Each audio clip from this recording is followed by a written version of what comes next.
birthday din po ng ating isang preacher sa Angeles, Brother Mark. Yung book of Bible is the book of Psalms 105. The book of Psalms 105. Awit 105.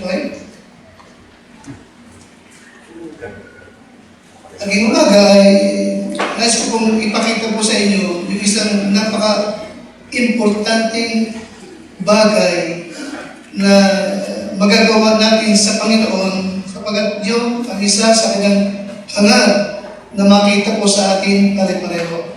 Psalms 105, verse number 3 to number 4. At kung may Bible na nakabukas, ako po'y sundan niyo po sa dalawang talata ito. Psalms 105, verse number 3 to number 4.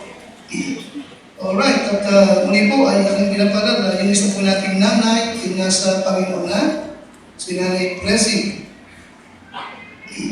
At hindi po naman pong paycheck, okay naman siya, dadalhin yung katawan sa cylinder.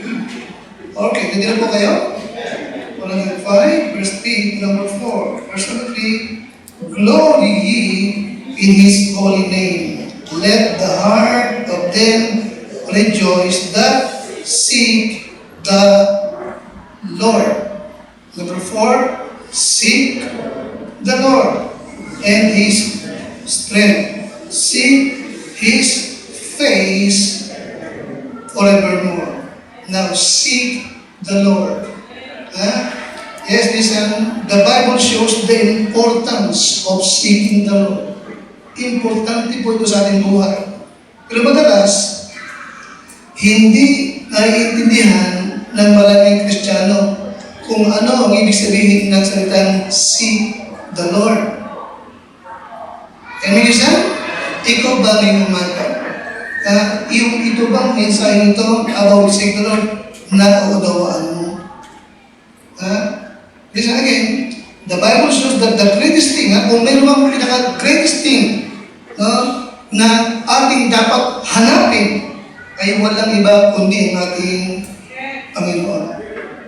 Okay? Sa Tagalog, hanapin ninyo ang pakalakas Panginoon at ang kanyang kalakasan.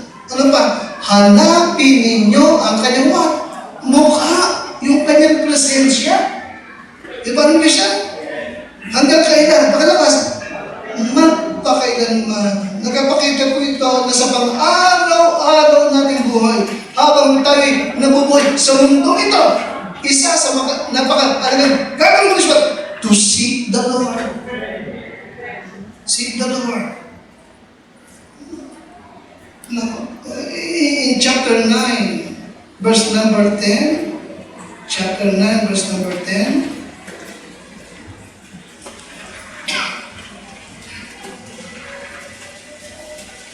alright, sabay-sabay, ready?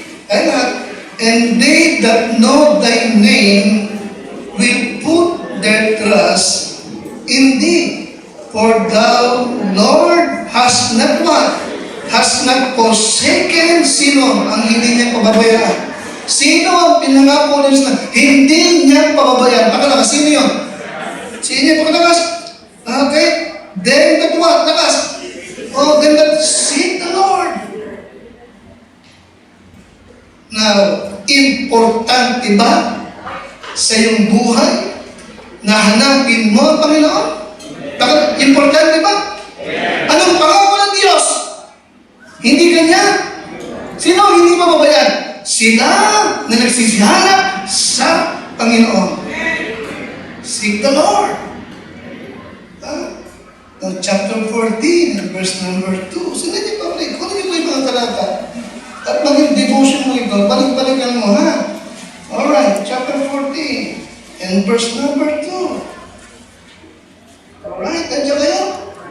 O, sabi-sabay, the Lord looked down from heaven. Kaya mo yan? Mula sa langit, ang Diyos ay tumitingin sa lupa. Alright? Kanyang tinitignan yung mga anak ng tao. Nakatingin pa ba? Ha? Tinitingnan niya. Alright. Bakit siya mula sa langit ay kanyang tinitignan ng mga anak ng tao. Anong dahilan? Anong dahilan? Bakit? Ginagawa niyo ito? To see. Sabi mo yan? To see, upang kanyang makita kung sino sa mga tao ang nakakaunawa at naghahanap sa Diyos. Naunungan ba natin yung ating mga talata? Naunungan natin? Ayan? Nang importante ba sa atin? Ikaw ba sa Christian, hinahanap mo ba ang Panginoon sa araw-araw?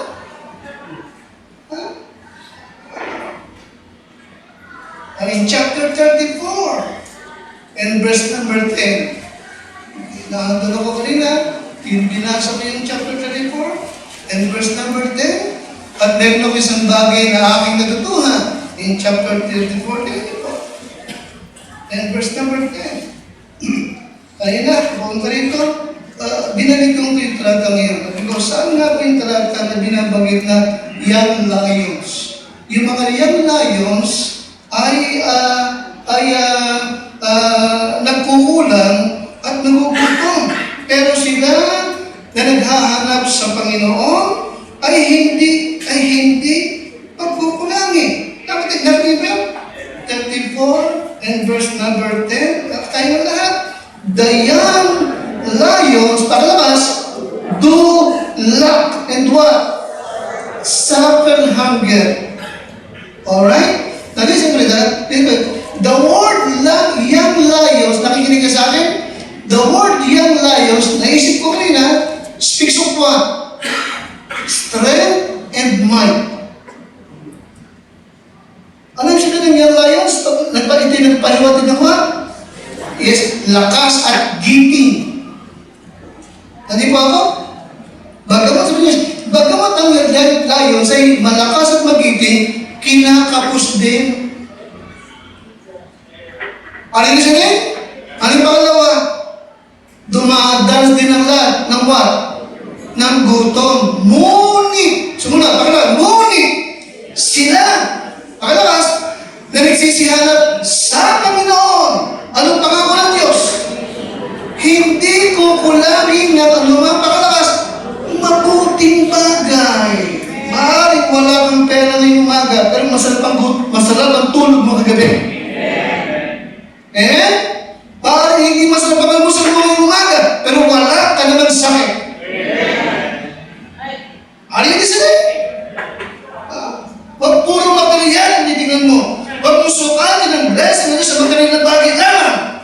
Yung mga bagay na hindi mo kayang bilhin sa langit, pero meron ka na wala silang mayaman. Ano kailangan lang? Seek God! Seek the Lord!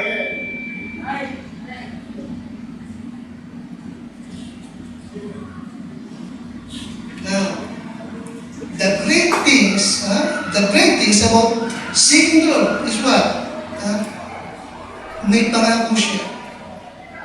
Matatagpuan mo siya. Okay? Yung paborito natin, Proverbs 8:17. Proverbs 8:17. I love them that love me, and those that seek me early shall find me. Amen? The word early speaks of what? Diligent. Anong siya sa early? Diligent. Tagalog sa sikat. Pagsikapan mo lang. Amen? Pagsikapan mo lang. Nahanapin siya. Matatagpuan mo siya. Alright? Anong kailangan lang natin? Pakilakasin nila. Anong kailangan natin? Seek the Lord. Tumayo po tayo. Dabi ng Diyos. Ako po yung pagbabayan. Sa aming po pag-usapan. Oh Lord, I pray this morning sa boses na aking kailangan, sa energy na aking kailangan, sa power na aking kailangan, upang ma-deliver ko sa mga iniibig mo, sa mga taong ito na yung pinaghandugan ng iyong buhay, ng iyong dugo. ang iyong pangsalita upang kanilang matamo ang pangangailangan matanggap ng bawat isa. Hinihiling ko ito sa laki ng pangalan po ng aming Panginoon Jesus. Amen. Now seek the Lord. Now, what we have, yes, nakikita natin, importante. Nakikita natin, kailangan natin na hinahanap siya. Okay, amen? Sa bawat sandali ng ating buhay. But what seeking the Lord means? Ano nga ba ang ibig sabihin nito? Alright? So, importante. Nais ko, kailangan ko, pero ano ang ibig sabihin ng seeking the Lord? Number one, it means to prioritize.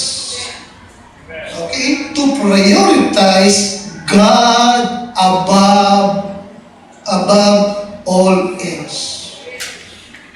Are you with me? Amen? Amen? Maging pangunahin mo siya. Lord, para this picture po, maging highlight siya ng buhay mo. Amen? Amen? Amen? Ipakita mo na walang higit na mas mahalaga sa iyo kundi ang Panginoon. Sapagkat totoo naman madalas, hindi siya naging priority ng buhay mo. Tama ba ito? Tama ba ito?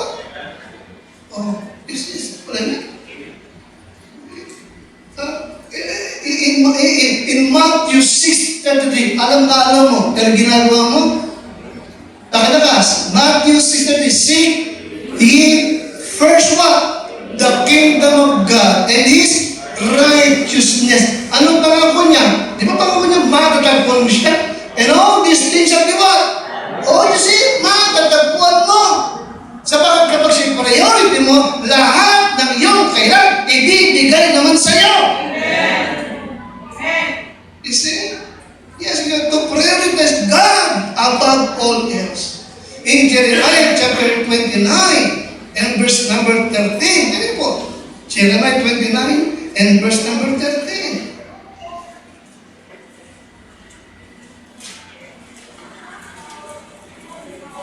Okay, nandiyan kayo? Okay po. At lagi mo makikita sa seek. Ito ba? Ayan? Oh, ready? Okay. And He shall what?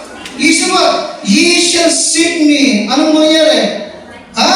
Oh yes, nangako siya, sa hanapin niyo ako, matatagpuan niyo ako, pero anong kailangan? When ye shall search for me with what? Kita mo? Anong kailangan? Buong puso? Talagang seryoso ka? Liwanag sa Tagalog. Inyong hahanapin ako at masusumpungan ako pagka inyong sisyasarin ako ng inyong buong puso. Dito mo, seryoso ka talaga. Pinagsisikapan mo. Ay, nag-isa? Amen? Oh. Itong ating mga nabata kayo, young people, high school, college kayo. Okay? Isip, sa inyong kabataan, hanapin muna niyo siya. Unahin siya. Okay? Maging priority mo, Lord. Maging highly check yung pag-iisip. You will struggle, but because you will struggle to find God. Ano? Alright? Okay? Kapag hindi siya maging priority mo, huwag sanang mangyari na mayroong maghigit na mas mahalaga kaysa sa ating Panginoon. And you said, sino madalas ang dahilan bakit hindi ka nakakadalo ng church? Sino? Kapag ay malamig, alam mo. Okay? Kung madalas yan at yun lang, ang ibig sabihin, mas mahalaga iyon kaysa sa Panginoon mo. Alright? Kaya madalas hindi mo siya matagpuan. Madalas, dama mo, wala yung presensya ng Diyos sa iyong buhay. Alright? Thank you, son. Seeking God and what God wants you to do ought to be the highlight ng buhay natin. It ought to be the top of your list. Ano bang yung may nakatambak sa baba ng mesa mo ng mga listahan ng gagawin. Nakikinig ba ka sa akin? Nakatambak, listahan ng gagawin mo. Dapat sa ibabaw no iswat lakas, the Lord. Iniwanag ba? Number 1 sa buhay mo. Okay. Isa kasi may mga Kristiyano na kung saan-saan sumasali. Kung sino-sino ang kausap, kung kani-kanina nagkukumit, nakinig kayo? Amen. Nakalimutan niya, higit ang commitment mo sa Diyos na nagbigay ng buhay sa iyo at ng lahat-lahat ng meron ka. Amen? Hindi mo siya masumbungan. Hindi mo siya masumbungan sa kung hindi ka naman nasusumpungan dito. Nakikinig kayo? Hindi mo siya masumbungan kung hindi ka niya nasusumpungan tuwing umaga na nakaluhod at nakikipag-usap sa kanya. Hindi siya masumbungan kung umalasay, higit mong inuuna yung maraming bagay kaysa sa salita ng Panginoon. Christianism, seeking God means what? Nakalipis what? To prioritize. Pakalakas ka? To prioritize God above all else. Wala nang mas importante sa buhay mo kundi ang Panginoon. Okay.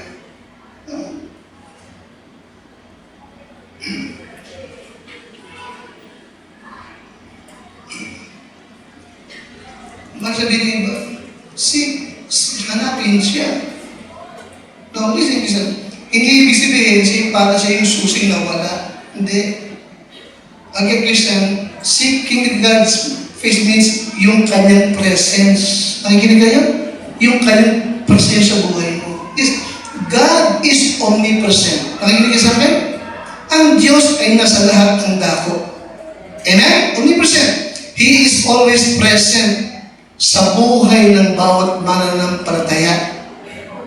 Diba nangako siya? Lo, I am with you always, even unto the end of the world. Diba nangako siya? Na kahit sa gitna ng tubig, ng apoy, sasamahan kanya. Tama ba ako? Naranasan ni Peter. Naranasan ni, di ba? Ni-share na siya kayo? Abednego. Naranasan ni Daniel. Naging sakit na sa lungit ng layon. Nagalang Diyos. Maliwanag ba? Even, sino ba yun?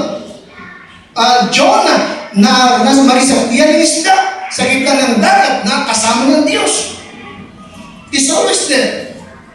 Alright? Nasa lahat ng dako, patuloy na gumagawa, patuloy siyang gumagawin sa ating buhay, araw-araw, at nangako siya, hindi kanya iiwan o pababayaan mo. Pero bakit madalas parang wala ang presensya ng Diyos sa ating buhay?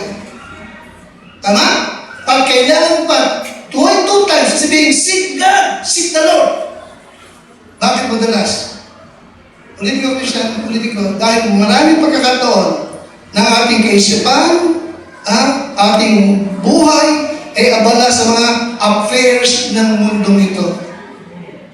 Nakikinig kayo? Kung saan-saan ka nagpupunta, kung sino-sino ang ulitin ko lang, kung saan-saan ka umaalib na gawain na hindi naman mahalaga sa buhay mo. Nakikinig kayo? Minsan gusto mo na maging famous. Amen. True. Gusto mo na pag-usapan ka. Nakikinig kayo? Amen? Gusto mo na magkapangalan ka. Nakikinig kayo? Maaaring sumikat ka, pero hindi ka sikat sa Panginoon. Maaaring purihin ka ng tao, pero nalulungkot ang Diyos sa buhay mo. Pag nakita niyang hindi na siya ang priority mo, ano ba? Kaya importante, seek the Lord. Hanapin mo siya. And then, sa kanya ka muna talagang lumagi. And then, sa kanya ka muna, pwede ba sabihin magmagaling? Pwede ba sabihin yun? And then, sa kanya muna ikaw magpakilala. And then, na all out ka sa kanya. Liwanag ba?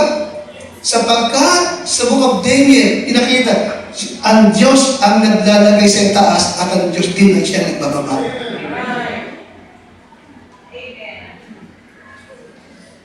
Okay? Maging lamang natin ang ating Panginoon. Isa, nakatakpan ang kanyang mukha ng ating nakamundong hangarin sa buhay. Kasalanan. Alright? We become neglectful sa ating Diyos. Di ba alam eh? Hindi natin siya kinukonsulta. Hindi ba na ba? Hindi natin siya kinukonsider. Okay? Alright. Madalas ay we act independently with God. Yung bang hindi ka na umaasa sa Kanya. Tama ba ako? Maraming pagkakataon, hindi ka na umaasa sa Kanya. You act independently with God. Pwede, yes, nangyari kay Joshua. Nangyari kay Joshua. Alam mo ba? Hindi ba nagtagumpay sila sa iyan nung sumunod na pangyayari? At pagkatapos ay may mga grupo ng tao na Gibeonites. Remember that? The Gibeonites? You see? Ang Gibeonite ay isang lipi na masamang tao na iniutos ng Diyos na to utterly destroy them. At wag kayo makikipag-compromise, wag na kayo makikipag-negosasyon sa mga tao na yan. Are you listening? Amen? Dito dumating itong mga grupong ito. Hindi sila ipakala ng Gibeonite. Nagpakala sila mga taga-malayong lupa. Nanaparito sa lugar na ito. Okay? Upang sambahin yung Diyos na Joshua. Nakikinig kayo? Ang sabi ni Joshua, di mo Joshua, yung mga damit namin, luray-luray na. Yung mga bao namin tinapay, puro amag na. Alam niyo pinag-uusapan natin? Bakit hindi? Saan kaya?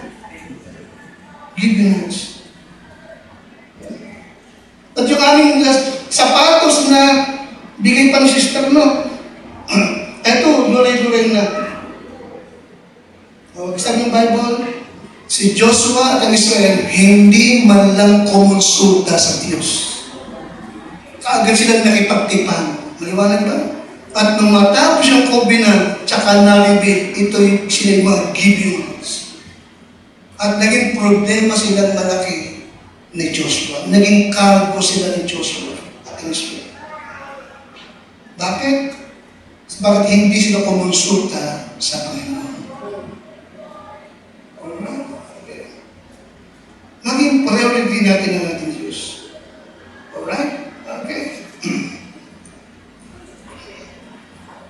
Kaya nga, baka tayo makalimot, no? Kaya nga, paulit-ulit, sinabi ng Bible, seek the Lord, seek His face. Amen? Listen ka muli, ang paghahanap sa Panginoon, it must be in conscious effort. Conscious effort, sabihin ay talagang sasadyain mo. Nakinig kayo? Pagtutuunan mo lang yung puso, ng iyong isipan, sa makita lang, panalangin at ang salita ng Diyos. Alright? Amen?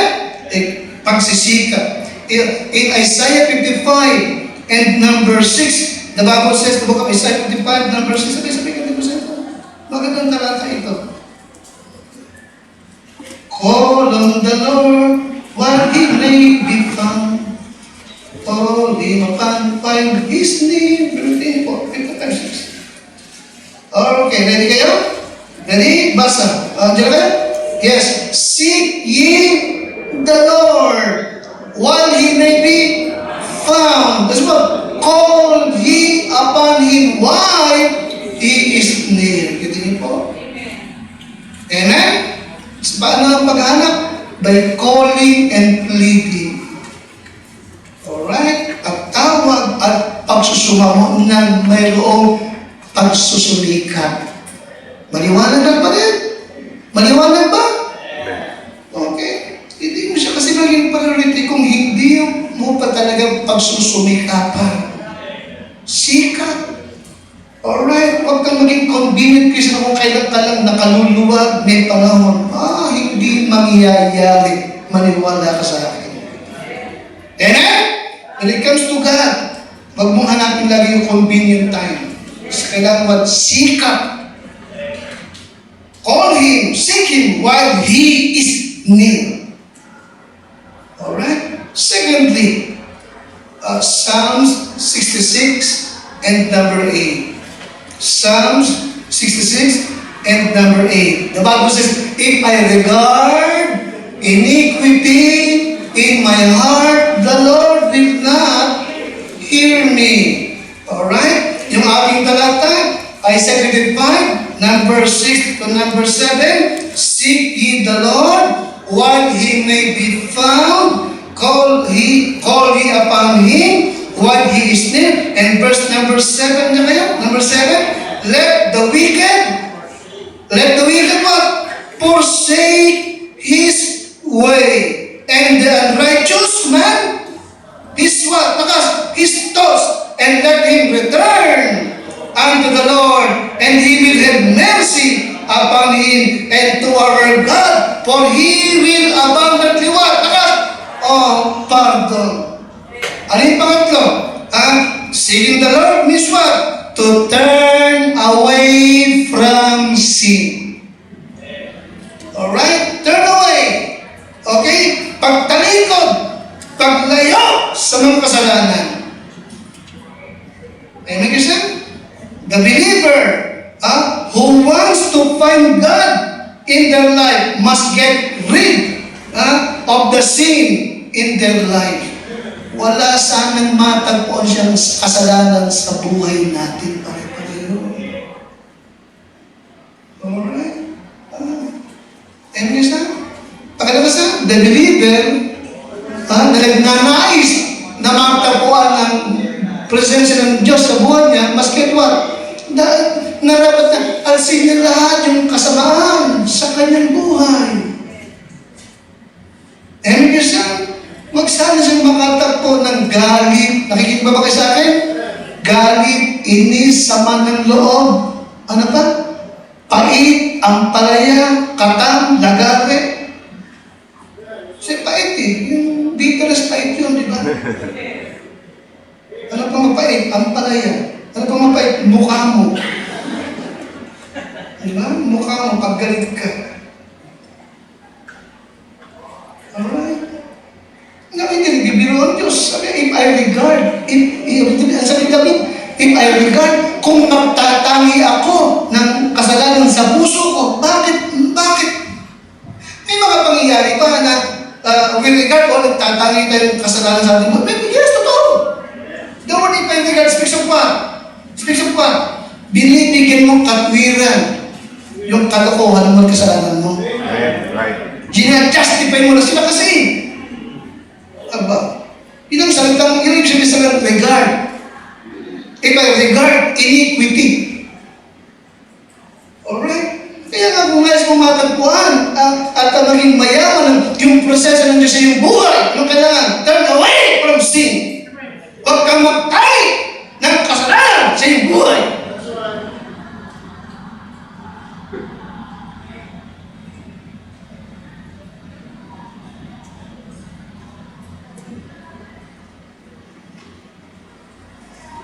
Huwag mong bigyan katwiran.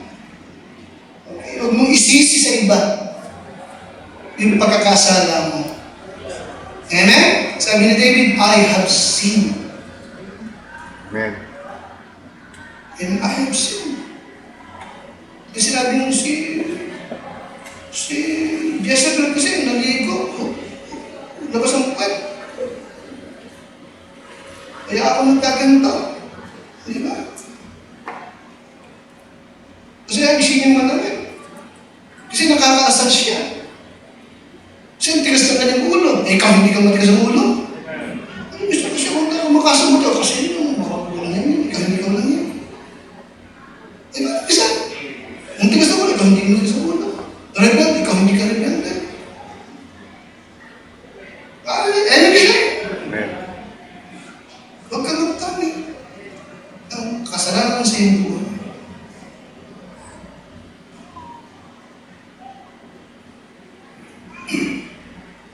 In Proverbs 28 and number 13. Kawikaan 28 and verse number 13. He that covereth his sin shall not what? Shall not what? Shall not. He that covereth his sin shall not what? Alright. But the word, He that covereth, nakikinig kayo sa akin?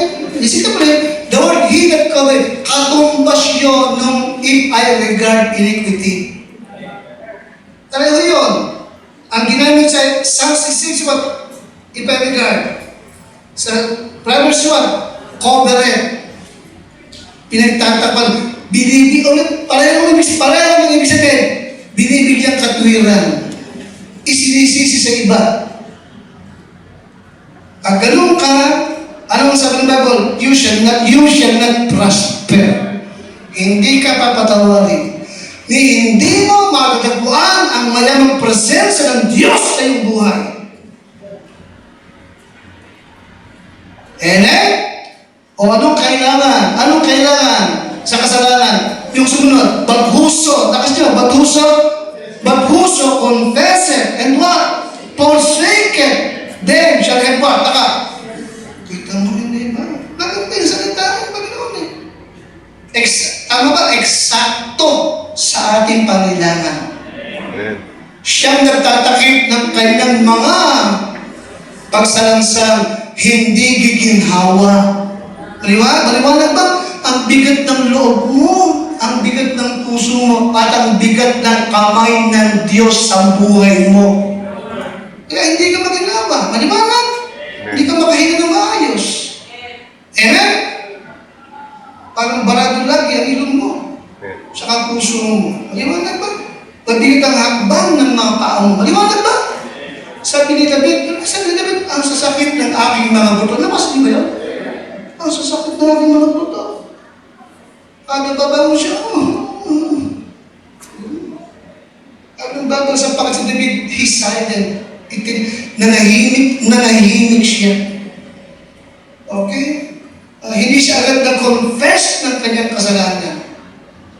Alright? Okay. Siyang nagtatakip ng kanyang mga pagsalansan, hindi giginhawa. Ngunit ang what?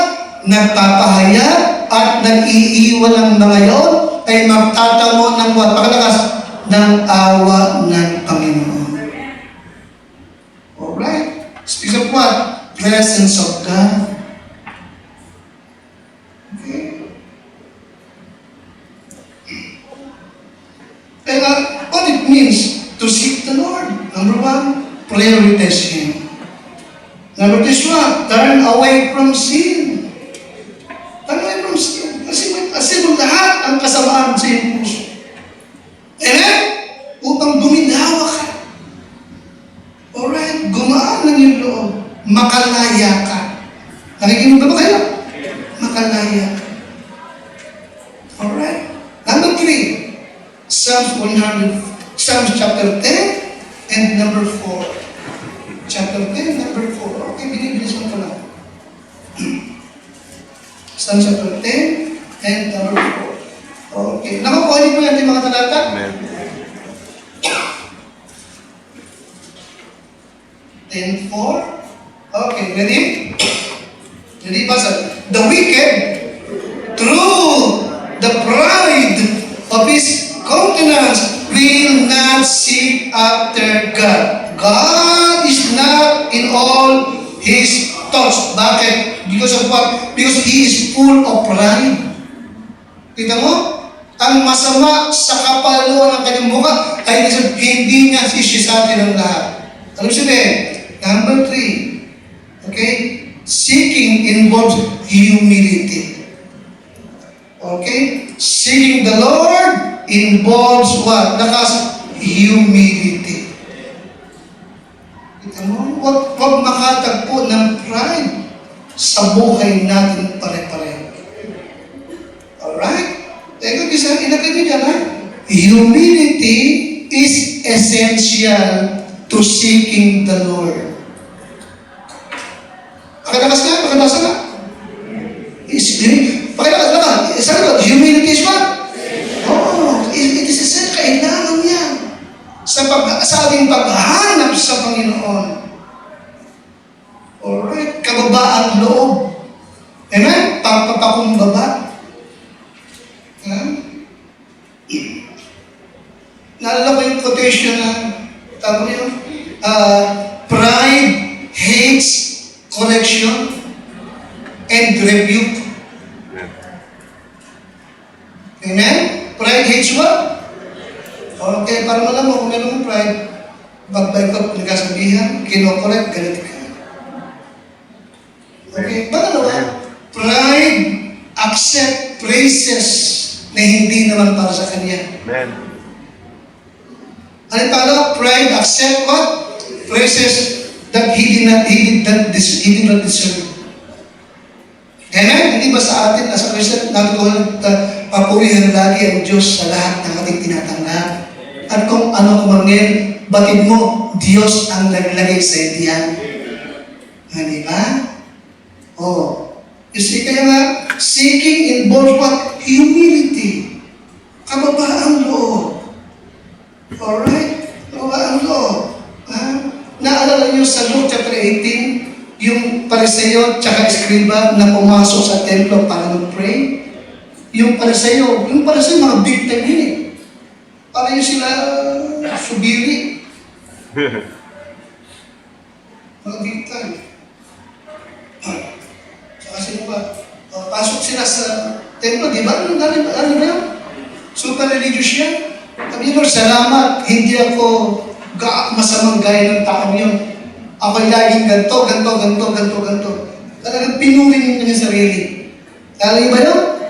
Samantalang yung publikano na nasa malayo, alam niyang masama siyang tao. Sabi ba nun, hindi niya magawang tumingin sa langit sapagat nahihiya sa Lord. Ang sabi niya, Lord, mahabag ka sa akin. Ako'y isang makasalanan. Kami yung Bible, in Luke 18, verse number 4, basahin natin, itong dalawang ito, sabay na pumasok sa templo, sabay din lumabas. Ngunit iba ang naging resulta ng kanilang paglapit sa Diyos. Yung Pariseo, bunga ng kanyang pride, ng kanyang pagmamataas. Ang Bible, I tell you, this man went down to his house justified, yung publikanong nagpakababa, rather than the other. Pakala, for everyone that what? Pakala, for everyone that exalted himself shall be abased, and he that humbled himself shall be. Kita mo, sa mata ng Panginoon, ang bawat nagmamataas ay kanyang ibinababa. Datapot ang bawat nagpapakababa ay siya naman kanyang itinataas. Alright? Kaya seeking the Lord means humility. Yes, it always involves humility. Lord, alam ko kung wala akong magagawa. Lahat ng ito, Lord, ay hindi ito. Lahat ng ito, Lord, ay hindi ito resulta ng aking talino, ng aking lakas, ng kung sino man ang kilala ko. Lahat ng meron resulta ng biyaya mo, Panginoon. Amen? Mahalagang lagi mong ipakita, Panginoon, kailangan kita sa buhay. Kailangan kita. Okay? Humility. Alright? Number 4, to obey God and submit to His will. Seeking the Lord means to obey God and to submit to His will. Alright? Obedience. Amen? Pagsunod, pagpapasakop sa Kanyang kalooban. Mahalaga yun. Okay? Yung bang alam mo, kung ano ang nais ng Diyos na gawin mo, at gawin mo. Amen? Hindi mo nang matatakasan yun eh. Alam mo, hindi mo siya kayang takasan. Hindi ka makatalayo sa Panginoon. Alright? So kaya sundin mo siya at magpasakop ka sa Kanya. And reason? Amen? And God's will must be at the top. Okay? God's will must be at the top. Lagi na. Okay? Sa buhay mo. Kung nais mong matagpuan ang Diyos sa buhay mo, araw-araw. Okay? You must obey God in every area ng iyong buhay. Amen? O, ikaw nakakaalam mo ngayong umaga. Ikaw ba as a Christian? Ha? Kaya mo bang sabihin sa Diyos ngayong umaga? Silently. Kaya mo, Lord, salamat po. Sapagat nasusunod kita. Nagagawa ko ang kalooban mo sa buhay ko. Kaya mo bang sabihin niya? Kung hindi mo kaya sabihin, isa lang sabihin, wala ka sa kanyang kalooban.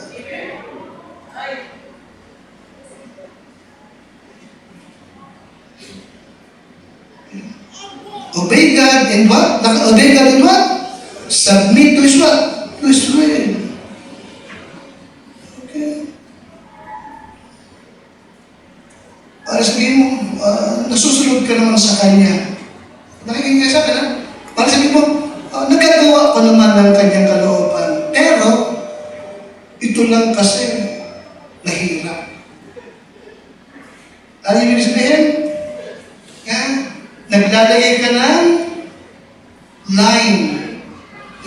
Okay? Don't forget, once you draw a line, na dito ka lang susunod sa Kanya, listen, you will lose the presence of God sa buhay mo. Maliwanag ba? Maliwanag ba? Anong tawag doon? Selective. Selective obedience is what? This obedience. Ano ibig sabihin? Huwag kang mamili lang ng gagawin mo. Huwag kang mamili ng susundin. At yung iba hindi mo susunod, huwag kang mamili. Huwag kang maging selective. Tiyakin mo na naman ang nais ng Diyos sa buhay mo, gawin mo lahat. And let me remind you in 1 John 5:3, ang lahat ng kanyang utos, hindi naman mabigat. Tama ba ako? Lahat ng kanyang pinapagawa, hindi naman mabigat. Alright? Kaya nga, seeking the Lord means to obey God and submit to His will. Alright? And lastly, Matthew 11:29. Seeking the Lord means to worship and serve God faithfully. Okay? To worship and serve God faithfully.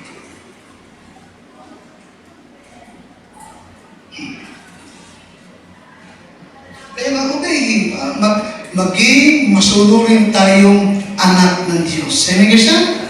Maging masunurin. Okay? And then, maging magpasakop. Magpasakop sa Kanya. Okay? Huwag ka mabuhay na hiwalay ka sa Kanyang kalooban. Ha? Kung nais mo siyang matagpuan araw-araw sa iyong buhay. Ha?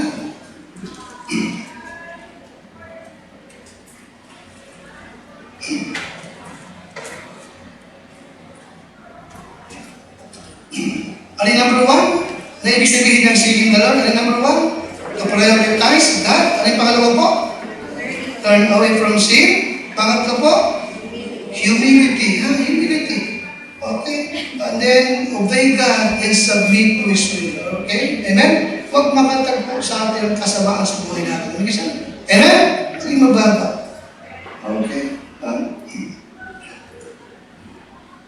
Number 3, and then the last, to worship and serve God faithfully. Okay? Maging tapat sa pagsamba at maging mapaglingkod. Matthew 11:29. Matthew 11:29.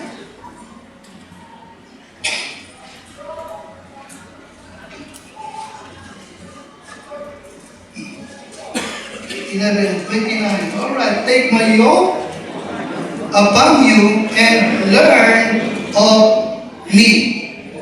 For I am meek and lowly in heart, and ye shall what? Ito mo, ye shall find. Ito mo, matatagpuan nyo ang kapahingahan ng inyong kaluluwa. Okay? Ano kailangan ng worship and serve God faithfully. Alright? Ano kanyang pangako? You shall what? You shall what? You shall find rest. Amen? Matatagpuan nyo ang kapahingahan. Matatagpuan ninyo ang Panginoon. Okay? Kasi tayo lahat naman, nakakaranas tayo. Nakapag tayo ay nagsaserve sa Panginoon, nakita mo, di ba, yung kamay niya sumasayo. Paniwala na, sumasayo na yung kamay. Okay? Hindi naman tingin sa akin kalaman kung paano binibless ng Diyos ang Calvary, Santa Cruz, Lumban, Angeles, hanggang yung ating gawain sa Taguig. Maniwala, binibless ng Panginoon. Amen. Ano na kanyang presensya? Alright? Kaya nga, huwag makatagpo sa atin ng anumang kasalanan. Di ba nito? Amen? Amen? Lahat maging masikap sa paghahanap sa kanyang kalooban. Lahat maging tapat sa pagsamba at maging may katapatan sa ating Diyos. Alright? Again, sabi ng Panginoon, iniibig ko yung umiibig sa akin. At yung hinahanap niya ako ng buong sikap, matatagpuan niya ako. Alright? Yes, Christian. God's presence is not far from us. Hindi malayo yung kanyang presensya. Hindi malayo. Okay? Madalas ang problema, nasa atin. Di ba? Nasa atin. Okay? Kung bakit busy sabihin, paano bang wala yung kanyang presensya? Na walang problema sa Diyos, ang problema madalas nasa atin pare-pareho. Amen, Christian? Amen? This morning, siya ba yung importante sa iyo? Siya ba rin ba yung priority ng buhay mo? Nawa, wala na mas mahalaga sa Kanya sa buhay mo. Amen? Malinis na yung buhay mo ngayong umaga? Wala bang anumang kasamaan, kasalanan? Wala ba? Nakikinig ka sa akin? Ako, tanggap ko na kahit gaano ako kaingat, makitungo sa aking miyembro. Tanggap ka, ma-open ko kayo. Hindi lahat ng gagawin ko, sasabihin ko, magugustuhan mo. Okay? Naniniwala din ako kahit kayo din. Kahit kano kayo kaingat sa akin, hindi siya makakagawa kayo ng ma-open ako. Amen? Amen? But God knows, ayaw kong magkasala ako sa Kanya. Gusto ko lagi mayaman yung kanyang presensya sa buhay ko, alang-alang sa kanyang church. Alright? Kaya hindi ako dapat magtangin ng kasama sa puso. Hindi dapat. Alright? At gusto ko kayo rin, ganoon, na nakikita niyo yung kamay ng Diyos gumagawa palagi sa buhay ninyo. Amen? So seek the Lord. Seek the Lord. Seek His presence sa ating buhay araw-araw. Tayo lang dito ngayon.